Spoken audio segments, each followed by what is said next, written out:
예수님을 믿는 그 사람들 이렇게 우리를 부르죠.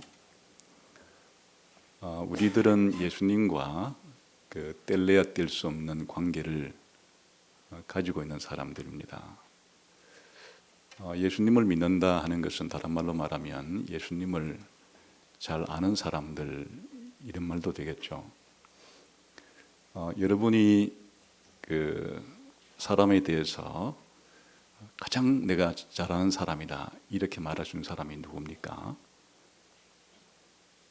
나 자신입니까? 아니면 우리 부모님이나 내 자녀들 혹은 남편이나 아내 아니면 내가 가장 좋아하는 누군가 있습니까?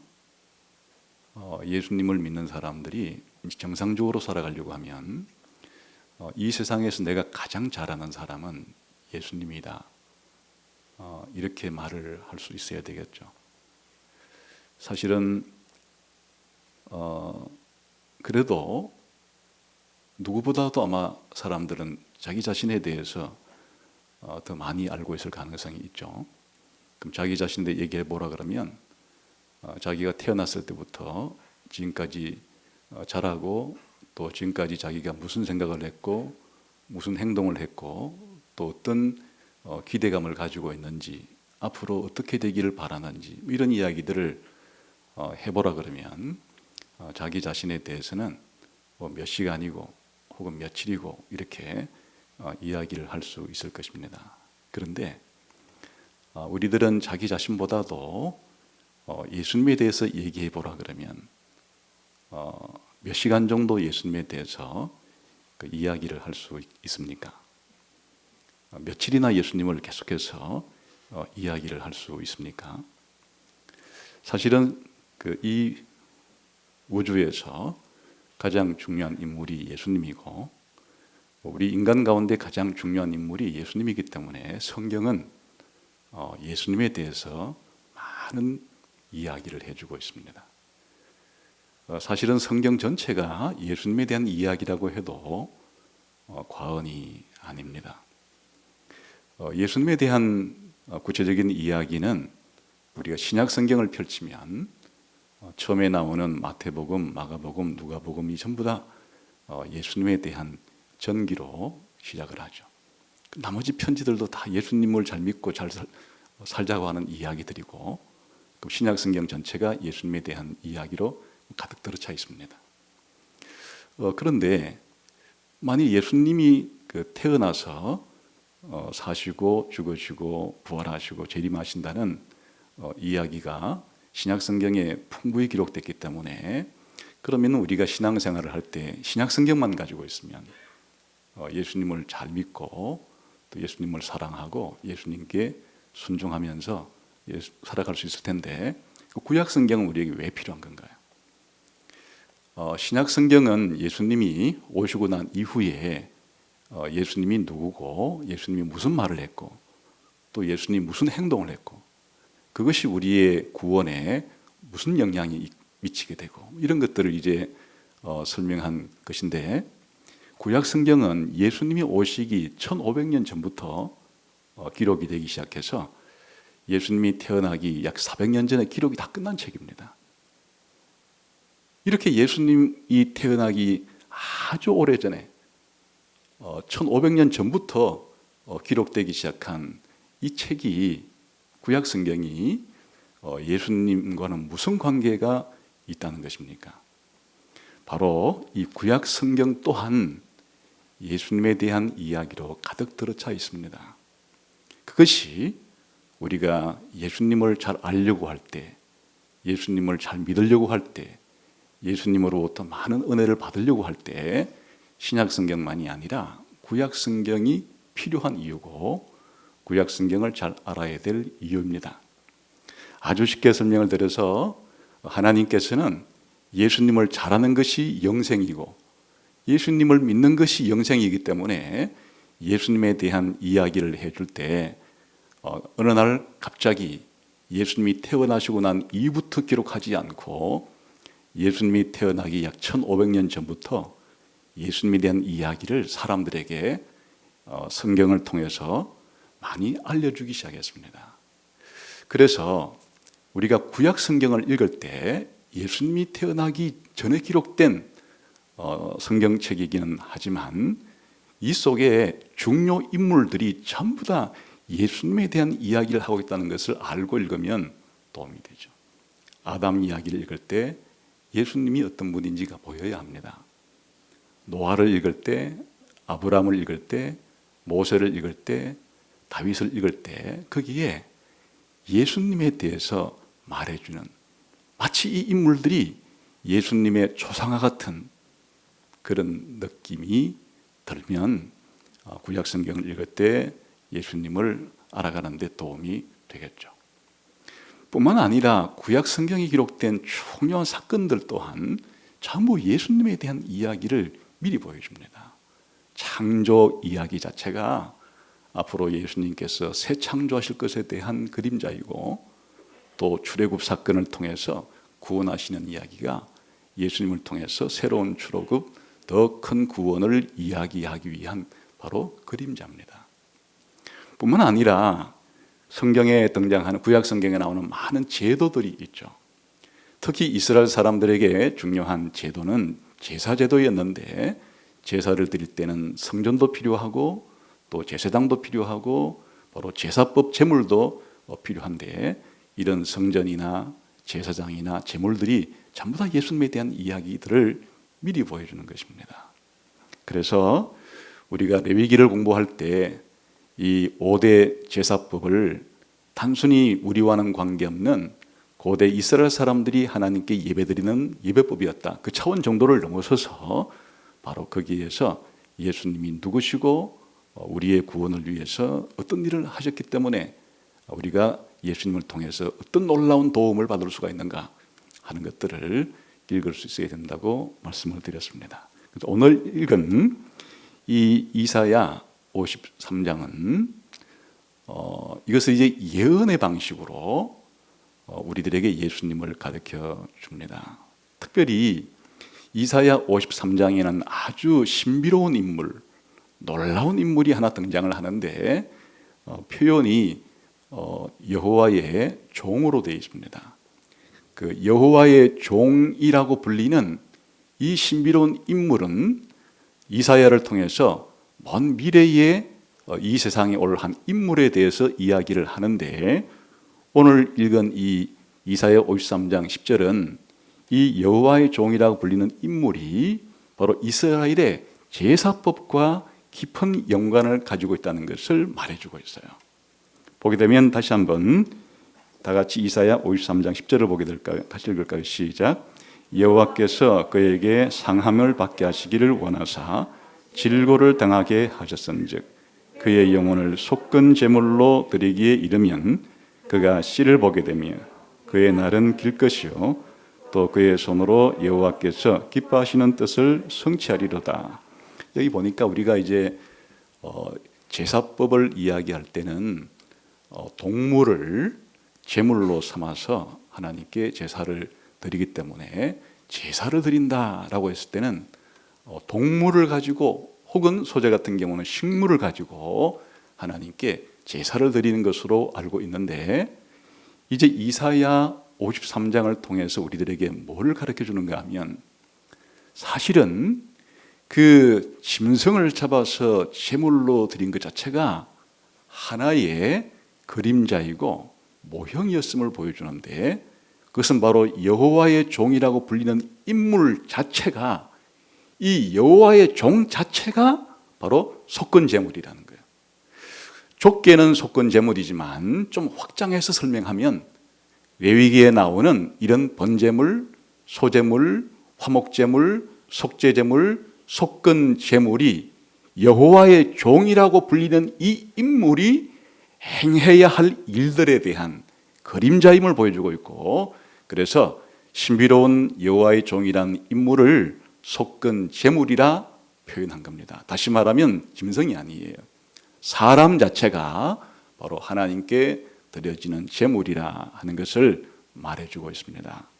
그래서 오늘은 이 이사야 53장 10절에서 바로 제사법을 표현하는 여호와의 종이라는 인물이 기록된 이 여호와의 종의 노래라고 불리는 본문이 이사야 52장 13절부터 54장 끝까지 전체가 바로 여호와의 종에 대한 인물입니다. 그래서 아주 간략하게 이 이사야 53장에 나오는 여호와의 종에 대한 인물을 어떻게 묘사하는지를 살펴보고 이것이 신약 성경에 예수님과 어떤 관계를 가지고 있는지를 살펴본 이후에 제사법을 통해서 우리들에게 보여주고자 하는 의미를 다시 한번 정리해 보도록 하겠습니다. 우선 이 이사야라고 하는 예언서의 가장 중요한 인물 중에 하나가 바로 이 여호와의 종이라는 인물이에요. 그래서 이사야서는 여호와의 종에 대한 이 인물에 대한 설명을 네 군데서나 설명하는데 이제 우리가 지금 살펴보려고 하는 이사야 53장은 그 중에 마지막 여호와의 종에 대한 노래이고 또 가장 중요한 가장 풍부한 내용을 담고 있는 그런 여호와의 종에 대한 내용입니다. 우리가 이 인물을 보게 되면 얼마나 놀랍고 신비로운 인물인지를 알게 되고 이것이 제사법과 예수님과 어떤 연관이 됐는지를 알게 되면 우리의 신앙생활에 큰 유익이 되게 됩니다. 우선 이 이사야 53장은 사실 조금 더 확대해서면 52장 13절부터가 하나의 노래예요. 그러니까 이제 이 장을 끊을 때 조금 앞당겨서 끊었으면 더 장 구분을 잘했다 그렇게 생각할 수가 있는데 현재 이렇게 되어 있으니까 한번 보겠습니다. 특히 이 내용이 중요할 뿐 아니라 이 내용을 전달하기 위한 이 구조도 아주 문학적으로 걸작인데 세 절씩 이렇게 한 연으로 구성되어서 5개의 연으로 구성이 되어 있습니다. 그런데 처음에 세 절과 제일 끝에 세 절이 상응관계를 이루고 그 다음 세 절과 또 끝에 있는 그 앞부분의 세 절이 또 상응관계를 이루고 마지막 중앙이 센터를 이루는 그래서 마치 동심원 구조로 되어 있는 아주 문학적으로도 잘 짜여진 그런 내용입니다. 이제 우선 어떤 내용을 기록했는지를 개관적으로 한번 보겠습니다. 우선 13, 14, 15절이 첫 번째 연이에요. 같이 읽어보세요. 시작. 보라 내 종이 형통하리니 받들어 높이 들려서 지극히 존귀하게 되리라. 전에는 그의 모양이 타인보다 상하였고 그의 모습이 사람들보다 상하였으므로 많은 사람이 그에 대하여 놀랐거니와 그가 나라들을 놀라게 할 것이며 왕들은 그로 말미암아 그들의 입을 봉하리니 그는 그들이 아직 그들에게 전파되지 아니한 것을 볼 것이요 아직 듣지 못한 것을 깨달을 것입니다. 여호와의 종이라고 불리는 보라 내 종이 해서 이 종은 사실은 불가사의한 인물로 지금 등장을 합니다. 어찌 보면 아주 유일무이하게 높은 그런 지위를 가진 인물로 소개가 되고 또 비교할 수 없는 아주 비참함을 아주 낮은 상태에 있는 그런 지위를 가진 인물로도 묘사가 되고 그리고 이 인물에 대한 소개가 온 세상에 전파되는 이 인물에 대한 이야기, 이 인물에 대한 소식은 온 세계 만국이 알아야 될 그런 중요한 유일무이한 진리를 담고 있는 그런 소식이다. 이렇게 설명을 하고 있어요. 아주 놀라운 인물이죠. 우선 13절을 보게 되면 이 종이 아주 형통한데 어느 정도 아주 형통한 인물인가 하면 받들어 높이 들려서 지극히 존귀하게 된다. 받들어서 높이 올려서 지극히 존귀한 인물로 소개가 됩니다. 여기에 높이 들려 올라 있는 이 인물은 이사야서에서 이사야가 본 하나님에 대한 묘사와 반복을 합니다.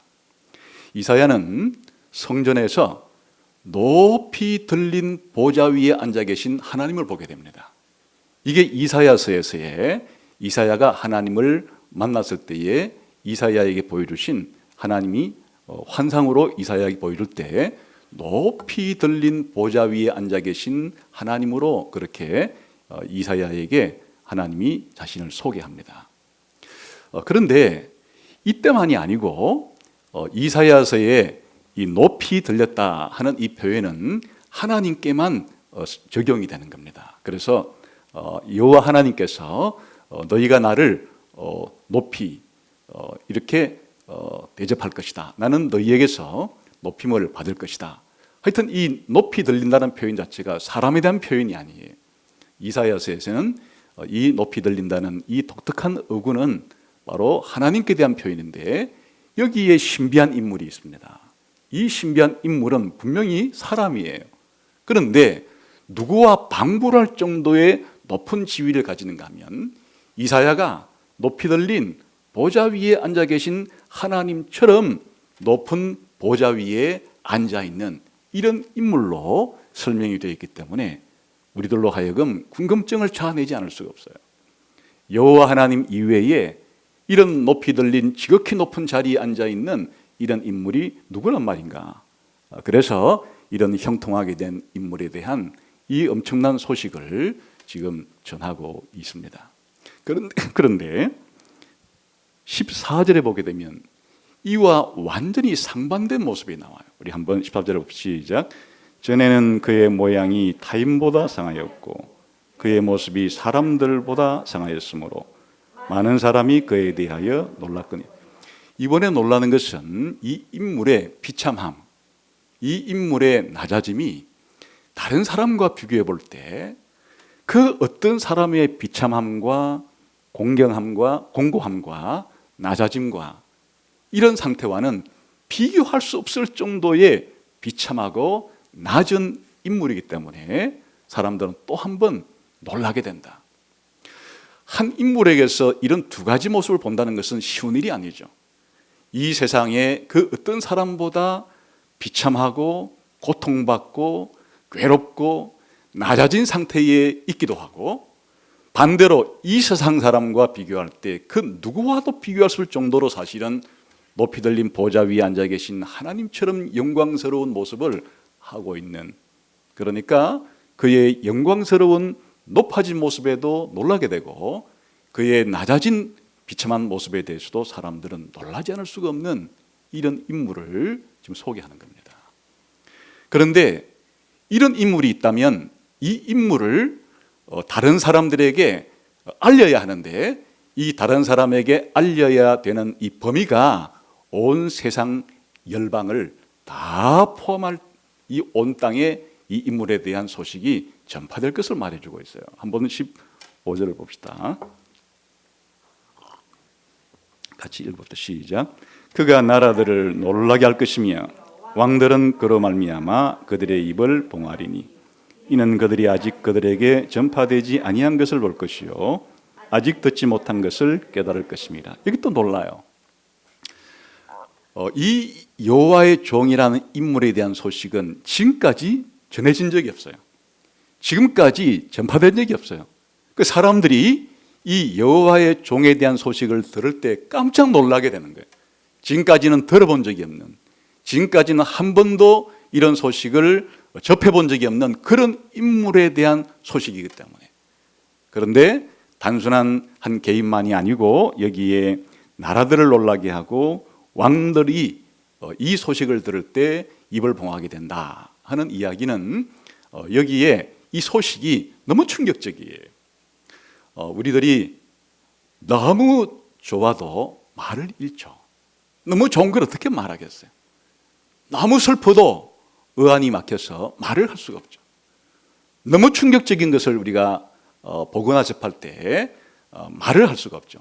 여기에 세상의 모든 왕들로 표현된 이 세상의 사람들이 이 소식을 들을 때 너무 놀라서 침묵할 수밖에, 너무 놀라서 말을 할 수 없을 정도로 역설적으로 말하면 이 여호와의 종에 대한 소식은 너무 놀라운 것이에요.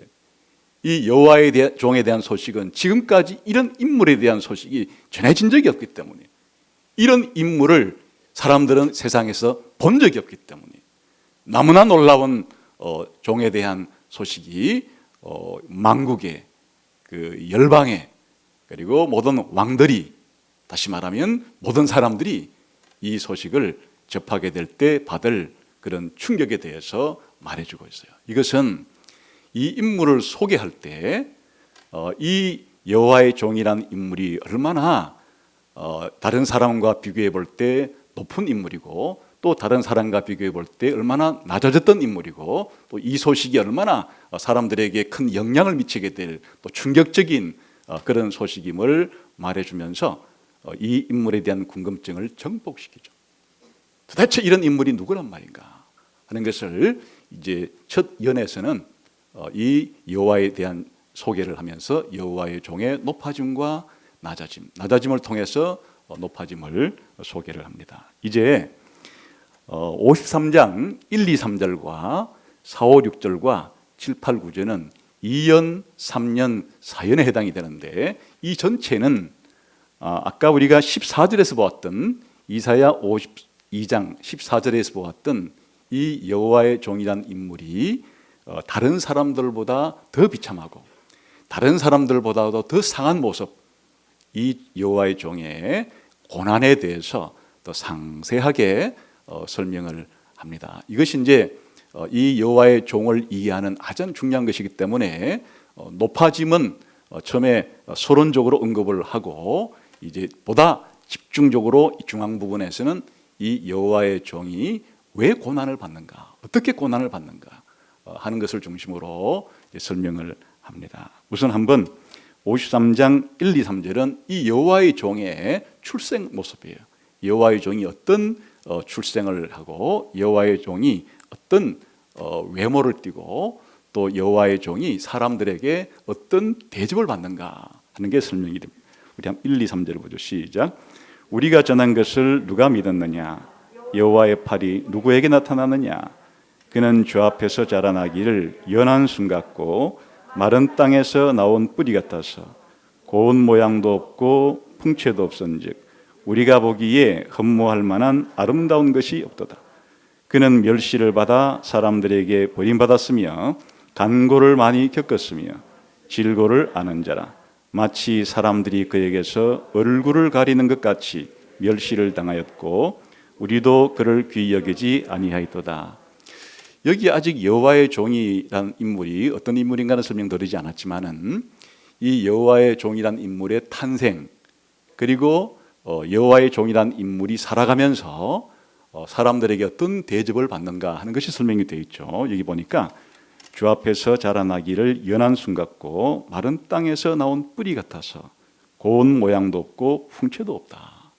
그러니까 이 여호와의 종이라는 인물이 출생할 때 왕가에서 태어나거나 혹은 황제의 아들로 태어나서 태어날 때부터 많은 사람들이 축복을 하고 이 나라와 이 제국을 이어받을 영광스러운 미래에 대해서 칭송하고 또 태어날 때부터 이 아이의 외모와 풍모가 다른 사람들을 감탄하게 만들 만한 그런 것은 전혀 없는 아주 비천한 그런 사람들이 보기에 가문에서 별 볼 일 없는 집안에서 별 볼 일 없이 태어나서 별 볼 일 없이 그렇게 자라나는 그런 모습을 보여주고 있어요.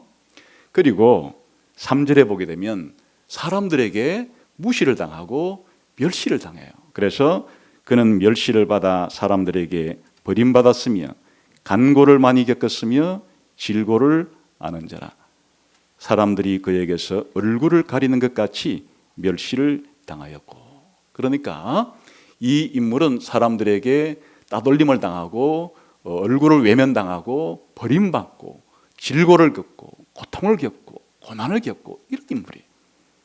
그래서 별로 사람들이 주목하지 않는 그런 여호와의 종이라는 인물의 출생 과정에서부터 그의 성장과 그가 살아갈 때 사람들로부터 버림받는 이런 모습이 자세히 설명이 되어 있습니다. 그런데 왜 이렇게 고난을 받는 걸까?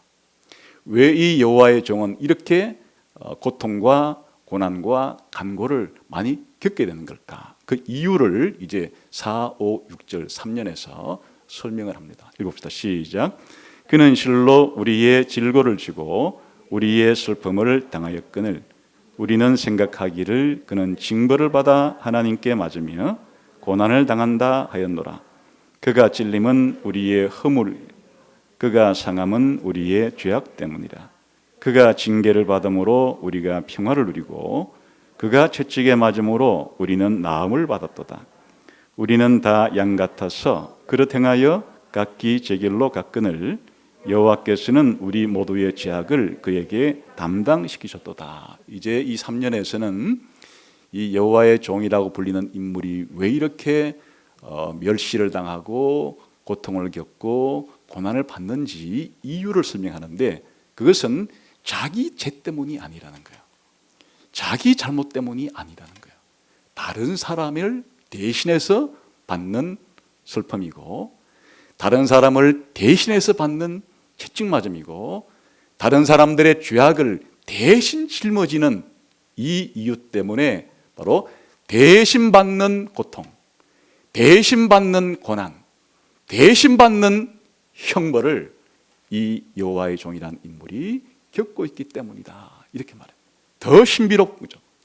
우리가 보통 생각하기를 우리 어려움을 겪거나 할 때 내가 뭘 잘못했는가, 내가 무엇을 잘못했기 때문에 이런 고통을 겪게 되는가, 이렇게 생각하기가 쉽죠.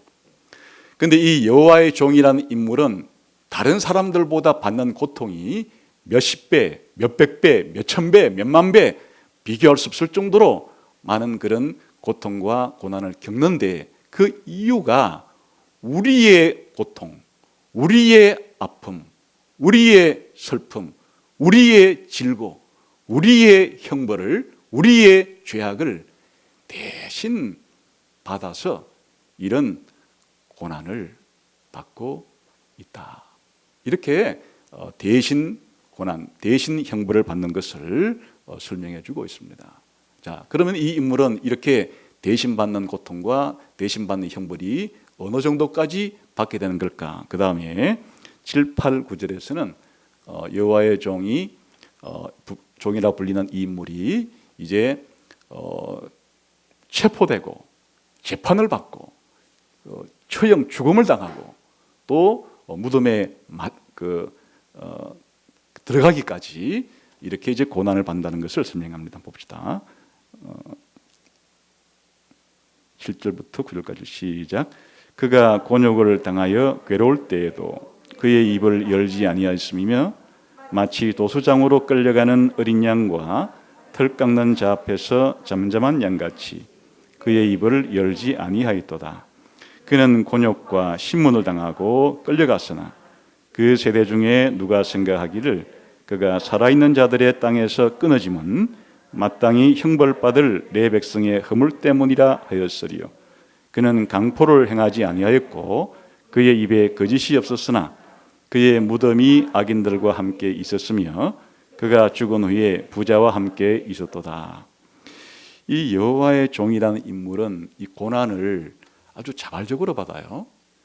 보통 사람들은 자기가 잘못해서 받는 고난에 대해서는 내가 잘못했으니까 이런 고난을 받아도 싸지, 이렇게 말할 수는 있죠. 그러나 자기가 잘못하지 않았는데도 누군가 자기에게 고통을 주거나 고난을 주거나 벌을 주려고 하면 우리는 저항하게 되죠. 그런데 이 여호와의 종이라는 인물은 신비롭게도 대신 채찍을 맞고 대신 아픔을 당하고 대신 고통을 당함에도 불구하고 자발적으로 그냥 묵묵하게 자기 고난의 길을 걸어가고 자기의 이 운명을 받아들이는 모습을 볼 수 있어요.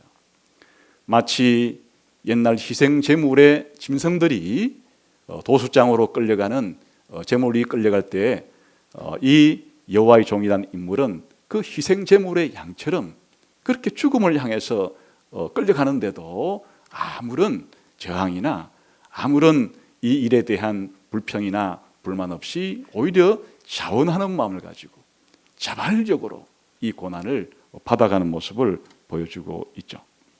그리고 체포당해서 끌려가고 신문을 받을 때조차도 아무런 변명이나 저항이나 한글을 하지 않고 묵묵하게 이 재판의 과정들을 겪어가면서 심지어는 다른 사람들이 생각할 때 이 여호와의 종에 대해서 죽음과 형벌을 내리는 이 모든 과정을 이렇게 담당하고 있는 모습을 보여줍니다.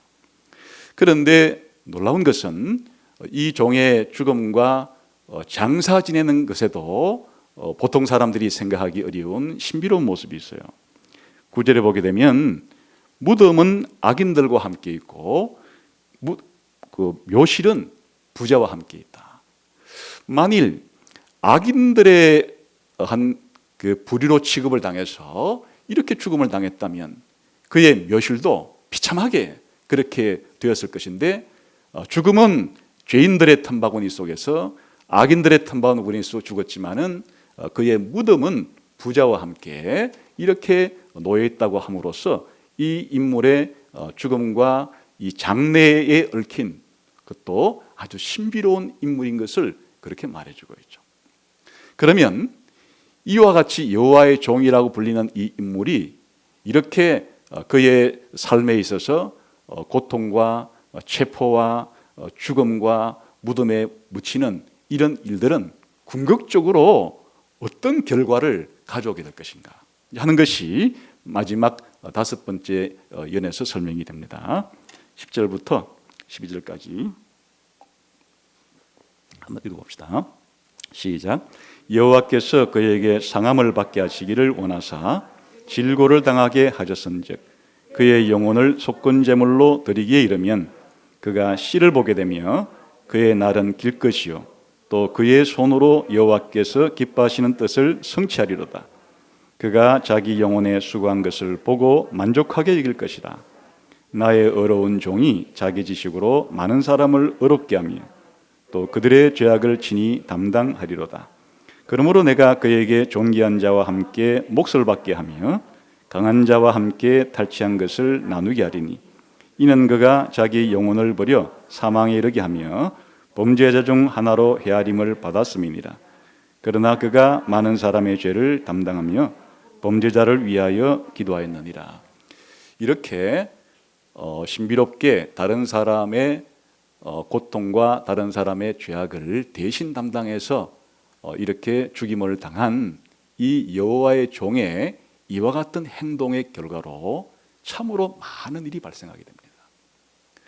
무엇보다도 이 여호와의 종의 죽음 자체를 바로 속건제물로 표현함으로써 제사법에 나오는 제물로서 설명을 해서 이 여호와의 종이 당한 이 대신받는 고통과 죽음을 통해서 죄가 용서되는 일이 벌어진다. 죄가 용서되는 일을 넘어서서 바로 이 여호와의 종이 가지고 있는 지식과 의로 인해서 많은 사람들을 의롭게 한다. 그리고 더 궁극적으로는 이 인물이 범죄자를 위해서 기도한다고 표현한 것은 바로 이 범죄자였던 자들을 이렇게 죄를 용서해주고 의롭게 되어서 하나님께 데리고 간다는 표현이에요. 하나님과 이 범죄자였던 사람의 사이에 중보자가 되어서 원래 가만히 내버려 두면 이 범죄자가 하나님의 진노와 심판과 형벌을 받을 수밖에 없는 자였지만 그 형벌을 더 이상 받게 하지 않고 더 적극적으로는 그를 의롭게 만들어서 더 나아가서는 그를 하나님께로 데리고 가는 이런 놀라운 결과가 일어나게 될 것이다. 그래서 이런 일을 하게 된 것 자체가 하나님의 뜻도 만족시키고 또 이렇게 행하는 여호와의 종도 만족시키고 이 여호와의 종으로부터 이와 같은 혜택을 받은 사람들도 만족시키는 이런 결과가 생겨나게 될 것이다. 이렇게 이제 여호와의 종에 대해서 하나님은 이사야를 통해서 먼 미래의 한 인물이 놀라운 이런 일을 행할 것이다 하는 것을 말해주고 있습니다. 자, 그러면 이 여호와의 종이 누굴까요? 이것은 신약 성경에 오게 되면 이제 이사야 이 53장에 나오는 이 여호와의 종에 대해서 한결같이 이 여호와의 종을 예수님께 연결을 시킵니다. 무엇보다 먼저 예수님 자신이 이 여호와의 종의 노래에 나오는 이 인물을 자기 자신에게 적용을 시키는데 예수님께서 십자가에 달리실 때 이 여호와의 종의 이 구절, 특히 12절 한번 읽어볼까요? 시작. 그러므로 내가 그에게 존귀한 자와 함께 몫을 받게 하며 강한 자와 함께 탈취한 것을 나누게 하리니 이는 그가 자기 영혼을 버려 사망에 이르게 하며 범죄자 중 하나로 헤아림을 받았음이니라. 그러나 그가 많은 사람의 죄를 담당하며 범죄자를 위하여 기도하였는 이 구절을 예수님께서 십자가에 매달려 계실 때 십자가 위에서 자신을 십자가에 못 박는 자들을 위해서 하나님 앞에 용서를 비는 기도를 드리심으로써 바로 이사야 53장 12절에 나오는 범죄자를 위하여 기도한 이 인물이 바로 예수님 자신이고, 지금 십자가를 진 목적 자체가 바로 이 구절을 이루기 위해서라는 사실을 예수님께서 말씀하셨어요. 예수님 자신이 이사야 53장에 나오는 이 인물이 바로 나다라는 사실을 십자가에서 가상치른 가운데 첫 번째 기도할 때 예수님이 스스로 자신이 이 여호와의 종이라 이렇게 말씀을 해 주신 것과 같아요. 그뿐 아니라 이제 이 여호와의 종이 누군가 하는 것은 이후에 빌립이라고 하는 초대교회의 집사가 전도를 하러 이제 다녔을 때에 이디오피아 내시를 만나게 되죠.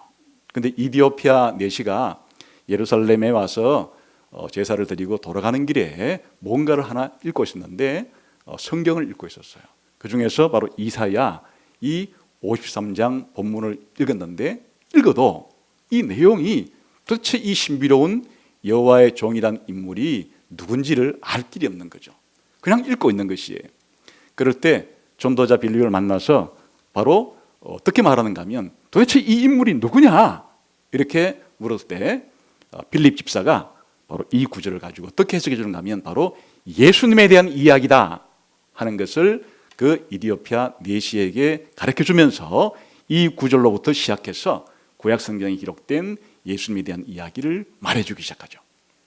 그러니까 바로 예수님 자신이 이사야 53장에 나오는 여호와의 종이 자기 자신이라는 것을 그렇게 말했을 뿐 아니라 예수님의 제자들도 한결같이 이 이사야 53장에 나오는 여호와의 종은 예수님이라는 것을 그렇게 알고 믿고 다른 사람에게 전하는데, 바로 대표적으로 빌립 집사가 이디오피아 내시에게 이 구절에 나오는 여호와의 종이 예수님이라는 것을 그렇게 말해주기 시작합니다.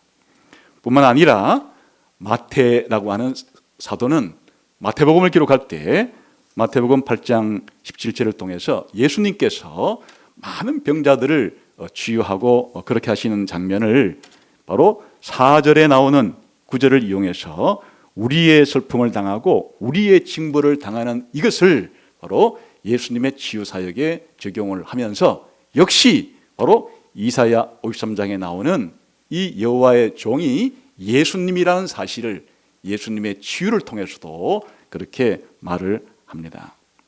뿐만 아니라 사도 요한과 사도 바울은 사람들이 예수님에 대한 이 소식을 전할 때 믿지 않는 사람들이 생겨나는 것을 의아하게 생각하는 거예요.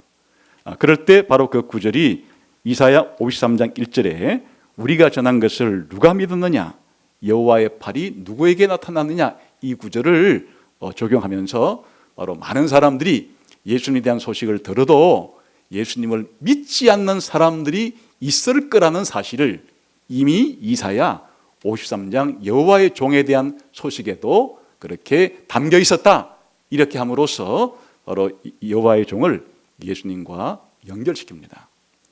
더 나아가서 사도 바울은 예수님을 믿고 난 이후에 3번에 걸친 전도 여행을 떠나면서 오늘날로 말하면 세계 선교의 출발점을 여는데, 이때 사도 바울이 자신이 전하는 이 세계 복음 선교를 어디에 기초를 두는가 하니까 바로 이사야 52장 15절에 기초를 둬요. 거기에 만국에게 전해지고 열왕들이 듣고 놀라는 소식을 바로 인용하면서 사도 바울이 이렇게 복음을 전할 때 이제 만국 사람들이 예수님을 믿고 예수님께 나아오는 것 자체가 어디에 이미 기록됐는가 하면 이사야 52장 15절에 이 여호와에 대한 종에 대한 소식이 전파될 때 만국이 놀라고 열왕이 입을 닫고 사람들이 놀라워하면서 이 소식을 듣게 되는, 바로 예수님을 전하는 이 선교 사역에도 바로 여호와의 종을 전하는 것이다.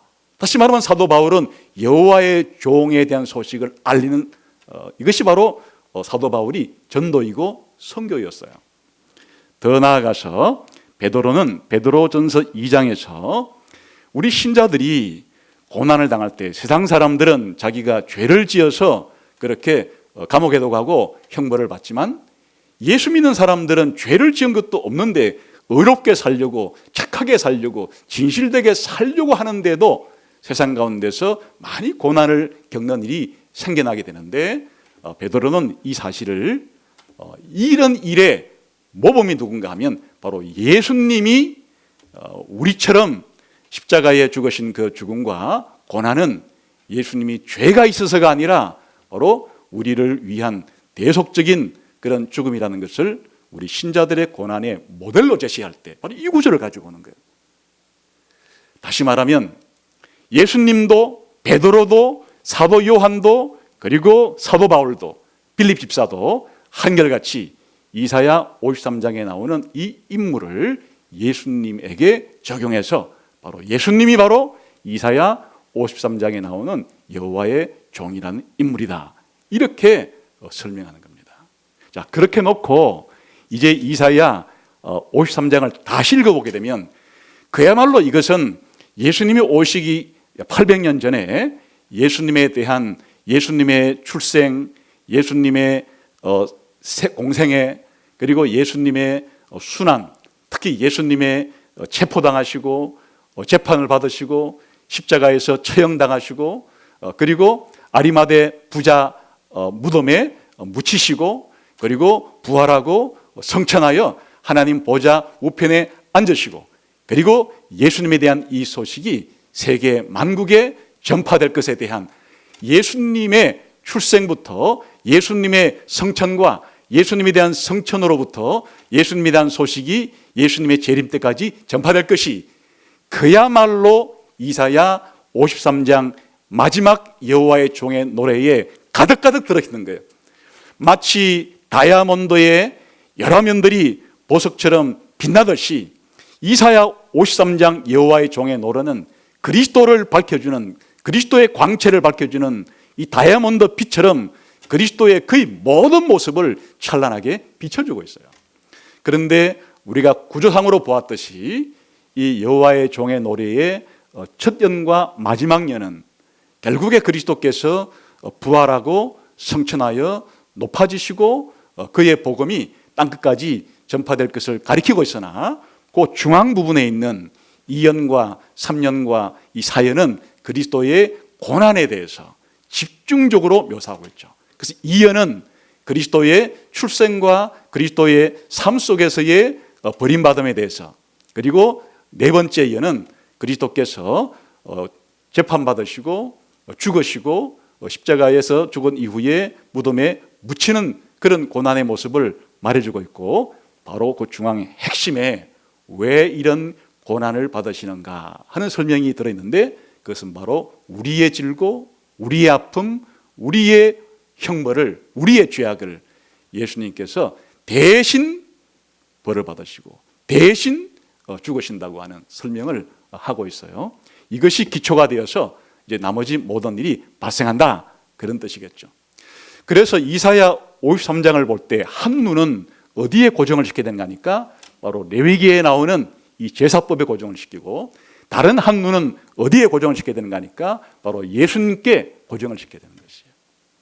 이사야 53장으로부터 뒤를 돌아보면 바로 하나님께서 약 이사야서가 기록된 것이 주전 8세기니까 주선 15세기에 하나님께서 모세를 통해서 레위기에 나오는 제사법을 얘기해 준 것은 그야말로 약 700년 전에 이렇게 동물을 통해서 죄인들의 죄를 대신 형벌을 받음으로 그의 죄값이 지불되고 그의 죄가 씻김을 받게 되고, 더 나아가서는 그가 하나님 앞에 의롭게 되고 더 나아가서는 그가 하나님과 친교의 교제를 누리게 된다고 하는 것을 제사법으로 이미 말을 해 놓았죠.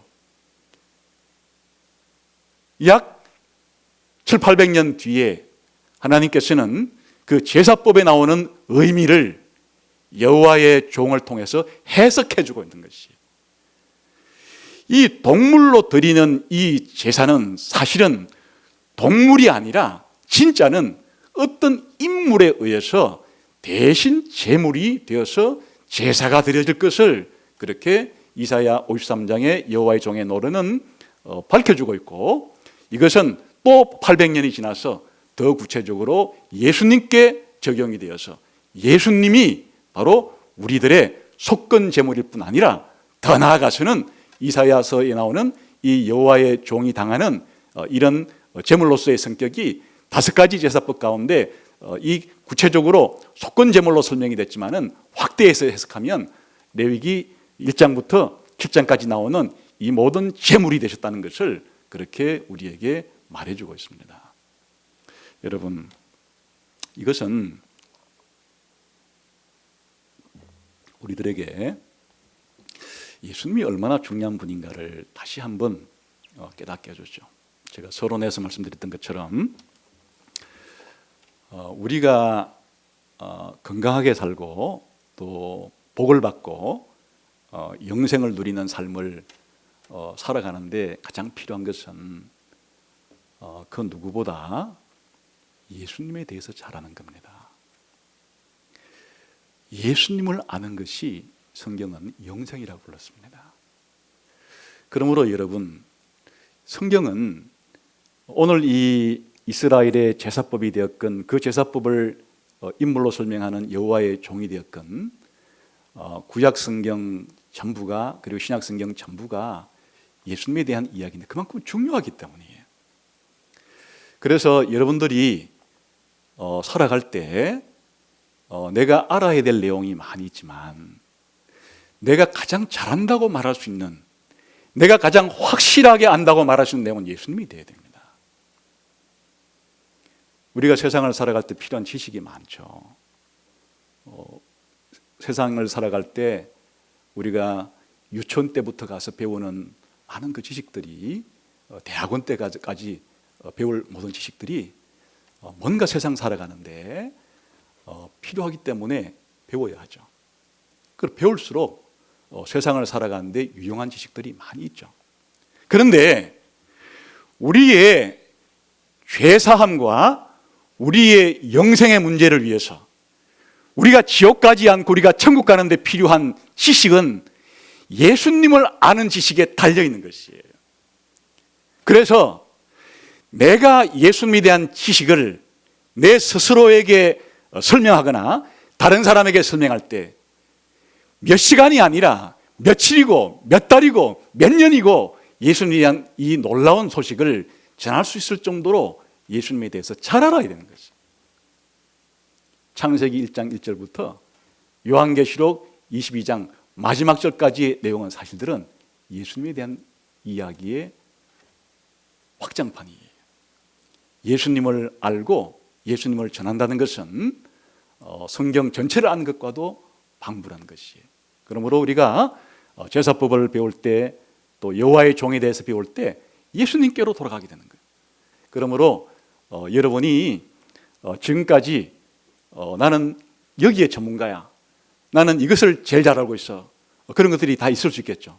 그러나 오늘 이후부터 여러분들의 삶의 중요한 목표가 내가 제일 잘하는 것은 예수님이야 라는 것이 여러분의 고백이 되면 좋겠죠. 뿐만 아니라 예수님을 잘 알게 되면 예수님을 믿게 되죠. 예수를 믿어야 우리가 구원을 얻고 영생을 얻고 거룩하게 살 수 있고 천국에 갈 수 있고 그런 일이 발생하게 되죠. 예수님을 믿는다는 것은 내가 가장 신뢰하는 분이 예수님이라는 뜻이죠. 우리가 이 세상을 살아갈 때 어려움이 닥치면 누군가에게 의지할 수밖에 없죠. 누군가의 도움을 청하게 되고 누군가에게 나의 어려움을 호소해서 좀 이런 어려움을 좀 도와주세요 라고 부탁하게 되죠. 우리가 부탁할 그 사람이 그게 인맥이라고 부르는 거죠. 그런데 이 세상 사람들이 가지고 있는 이 세상의 인맥은 다시 말하면 이 세상 살아가는데 죽기 전까지 필요한 것들을 도움을 줄 수는 있어도 우리의 죽음의 문제, 죄의 문제, 영생의 문제, 영원한 나라에 대한 문제를 해결해 주는 것은 없죠. 그것은 오직 예수님을 의지할 때만, 예수님께 도움을 청할 때만, 예수님이 나를 도와주셔야만 이런 문제가 해결이 되는 거죠. 그러므로 내가 가장 신뢰하고 내가 가장 의지하는 분이 예수님이다. 우리 이렇게 말할 수가 있어야 참 기독교인으로서의 풍성한 삶을 누릴 수가 있을 겁니다. 또 이것을 달리 말한다면 여러분은 여러분에게 가장 큰 도움을 주는 분이 누굽니까? 만일 여러분에게 그렇게 물어본다면 어떻게 대답하시겠어요?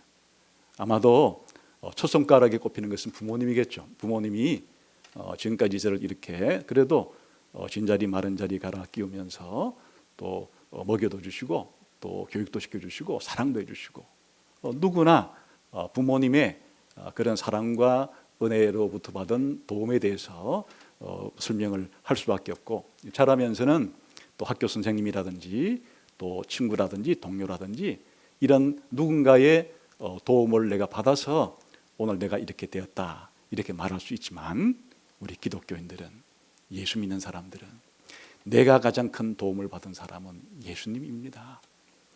예수님께 내가 도움받은 것은 다른 사람이 나에게 도움을 준 것과는 이건 비교 자체가 불가능합니다.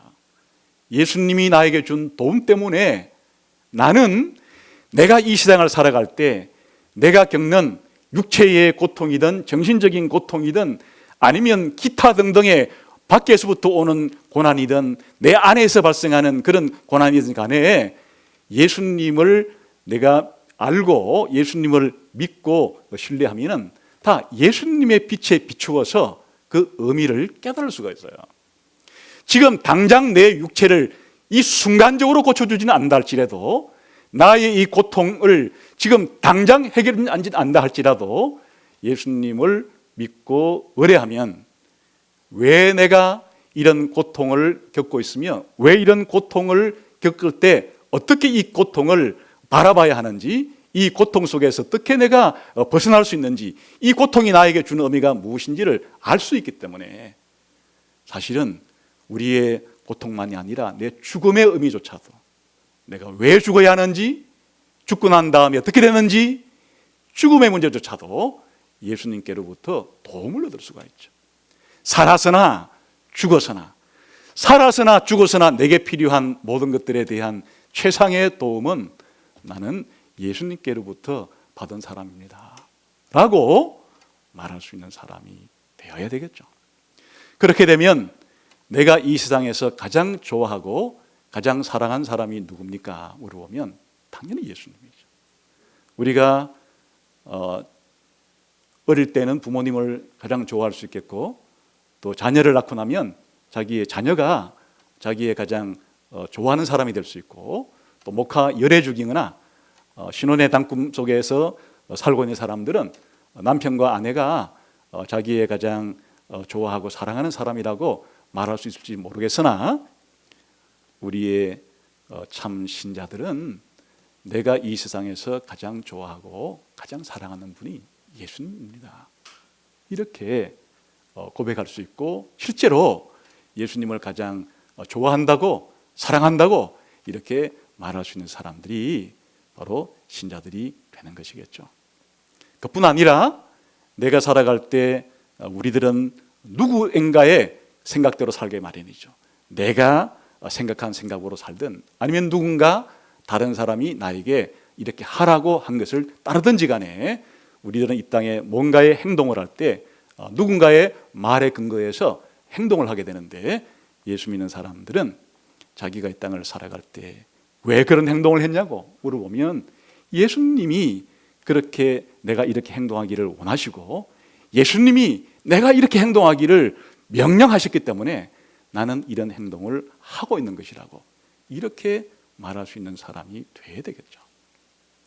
여러분, 우리가 이사야 53장을 통해서 이 놀라운 인물, 이 신비로운 인물, 이 비범한 인물을 알게 되면 알게 될수록 사실은 하나님이 어떤 계획을 가지고 세상을 만들었는지, 하나님이 어떤 목적을 가지고 우리 인간을 만들었는지, 그런데 우리 인간은, 우리 피조물은 어떻게 하나님의 계획을 반대되게끔, 하나님의 명령에 위배되게끔 하나님으로부터 멀어지는 행동을 하게 되었는지, 그런데 어떻게 하나님은 하나님으로부터 멀어진 우리 인간들을 다시 한번 그의 허물을 씻어주고, 허물을 덮어주고, 죄를 씻어주고, 그의 죄책을 깨끗하게 만들어 줌으로써 우리를 하나님께로 데려가려고 하는지, 그런데 이 놀라운 모든 것을 한 인물인 예수 그리스도를 통해서 하게 되는지, 사실은 하나님이 어떤 분이야?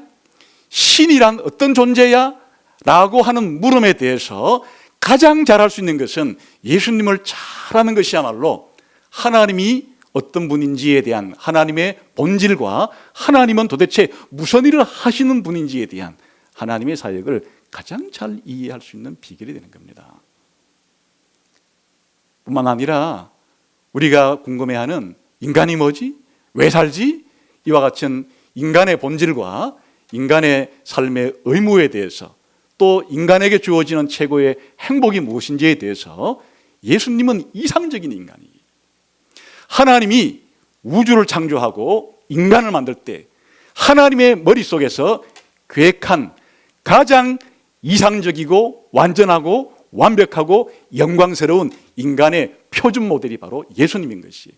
그래서 예수님을 잘 알수록 인간이 어디까지 영광스럽게 될 수 있는가, 인간이 어디까지 완전해질 수 있는가, 인간이 어디까지 하나님과 관계가 깊어질 수 있는가, 인간의 인간다움은 어디까지가 최고의 빛을 발할 수 있는가를 알기 위해서는 그 어떤 세상의 다른 인간들보다도 예수님을 알 때 인간이 무엇인지에 대해서도 알게 되는 거죠. 뿐만 아니라 저와 여러분의 주된 관심사는 이제 인간임을 넘어서서 하나님의 은혜로 예수 믿는 사람이 되었고 하나님의 자녀가 되었는데 어떻게 하면 하나님의 자녀답게, 신자답게 그렇게 잘 살 수가 있을까라는 물음을 던질 때에도 바로 예수님은 우리 기독교인의 완전한 모델이자 모범이자 선구자이자 우리 기독교인이 닮아가야 될 바로 목적지와 목표 지점이 예수님이에요. 그래서 사실은 성경에서 우리 기독교인들에게 기독교인들은 이런 존재다 라고 설명할 때 그 전부 다 예수님에 대한 설명을 기독교인에게 적용시킨 거예요.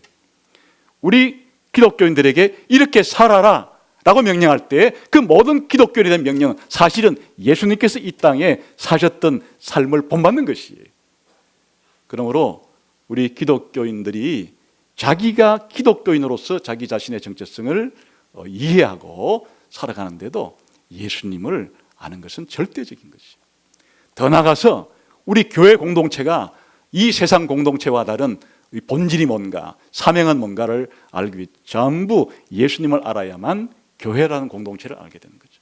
교회는 예수님의 신부고, 교회는 예수님의 몸이고, 교회는 예수님의 형제들이고, 교회는 예수님의 종들이고, 교회는 예수님의 제자들이고, 전부 다 교회를 설명할 때 예수님과의 관계 속에서 우리 교회를 설명함으로 교회가 뭐냐, 교회가 왜 세상에 존재하느냐, 교회가 세상에 사는 일은 무엇이냐, 교회는 어디까지 영광스럽게 될 수가 있느냐, 전부 다 예수님을 바로 알아야만 교회도 바르게 알 수가 있는 거죠. 더 나아가서 이 세상의 종말이 어떻게 될 것인가, 이 종말을 미리 경험한 분이 예수님이, 예수님의 이 땅에 태어나시고 죽으시고 부활하신 것은 장차 이 세상에서 악인들이 종말을 어떻게 맞이할 것인지에 대한 그 완전한 세상에서의 샘플이 예수님의 고난과 십자가의 형벌받음 속에 장차 악인들이 당할 종말에 대한 그 모든 것들이 예수님의 십자가의 죽음 속에서 그림자로 이미 우리들에게 드러난 것이. 더 나아가서 우리 신자들이 천국에서 어떻게 영광스럽게 하나님과 교제할 수 있을 것인가에 대한 그것도 예수님의 부활과 성천과 하나님 보좌 우편에 앉으심을 통해서 우리의 미래가, 신자들의 종말이 어떻게 될 것인지를 알 수 있는 겁니다. 그러므로 여러분, 우리가 레위기를 공부하고 이 이사야 53장의 여호와의 종을 공부하는 것은 단순한 문제가 아니에요. 바로 성경이 우리들에게 이와 같이 예수를 바로 알아야, 예수를 바로 믿어야, 예수를 바르게 사랑해야, 예수님을 바르게 의지해야, 예수님을 바르게 우리가 순종해야, 이것이 우리가 한 인간으로서, 한 기독교인으로서, 그리고 교회 공동체의 일원으로서 영원한 천국을 소망하면서 바르게 살 수 있는 가장 중요한 비결이 된다, 그런 뜻입니다. 그래서 사실 지금 여러분들이 문제가 있다고 생각하실 때 그 문제가 어떤 문제든지 문제 해결의 근본적인 해결책은 예수님을 깊이 알고 예수님을 사랑하고 예수님을 믿고 예수님과의 관계가 풍성할 때 다 해결이 됩니다. 기독교인들은 예수님의 안경을 끼고 신약성경을 볼 뿐 아니라 예수님이라는 안경을 끼고 구약성경의 모든 것을 봅니다. 기독교인들은 예수님이라는 안경을 끼고 이 세상에 벌어지는 역사를 이해합니다.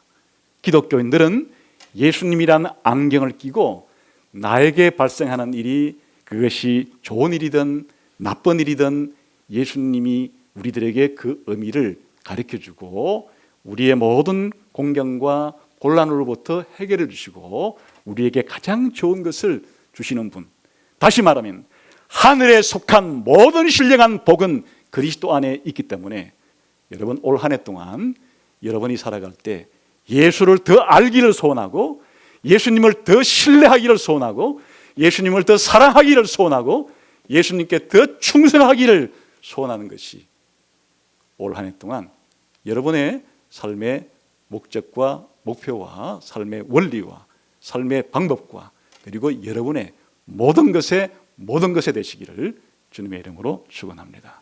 기도하겠습니다.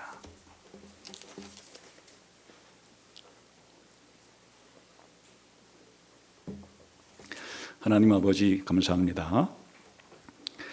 구약성경에 나오는 수많은 인물들 가운데 특별히 여호와의 종으로 표현된 인물을 통해서 우리의 속건제 되시고 우리의 속죄제물이 되시고 우리의 번제와 소제와 화목제물이 되셔서 우리의 모든 죄를 다 해결해 주시고 우리를 어렵게 하시고 영생을 주시고 영원한 나라에 대한 소망을 가지게 해주신 예수님을 다시 한번 내 삶의 중심으로 삼고 살아가기를 우리 모두가 올 새로운 한 해에 결심하고 다짐하고 기도하고 또 그렇게 살아가기를 주님 앞에 소원합니다. 이런 복을 우리 모두에게 충만히 허락해 주옵소서. 예수님 이름으로 기도합니다. 아멘.